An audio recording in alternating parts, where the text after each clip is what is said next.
To the Afghan people, we make this commitment. The conflict will not be the end. We will not walk away. Thanks to our military and our allies and the brave fighters of Afghanistan, the Taliban regime is coming to an end.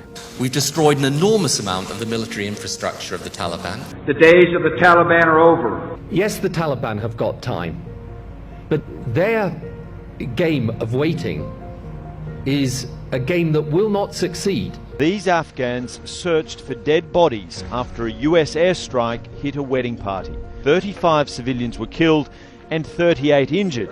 The bride is among the injured in Kandahar Hospital, along with other women and children.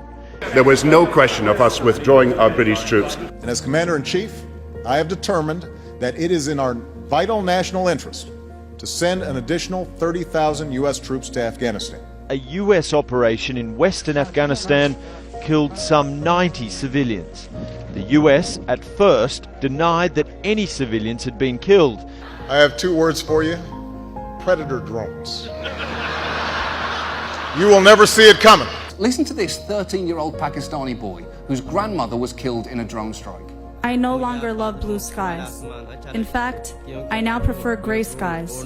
The drones do not fly when the skies are gray, and for a short period of time, the mental tension and fear eases. This war has taken longer than most anticipated. But over the last 3 years, the tide has turned.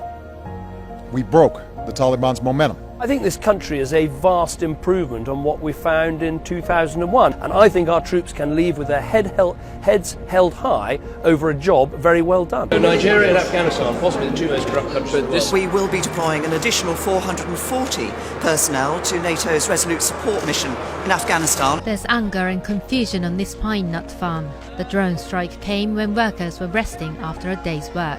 Don't the Americans see that they were just working and gathering pine nuts? Why do they attack ordinary workers?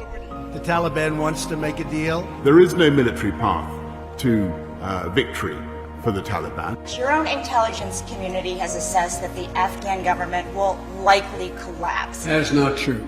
The Taliban declared the war in Afghanistan was over on Monday, after they took control of the presidential palace in the capital, Kabul. Seeing the sacrifices we've made as British soldiers, for it just to go up in smoke in a couple of weeks, you've just got to question, was it worth it? And for me, at the moment, for many of my friends messaging me, I don't think it was.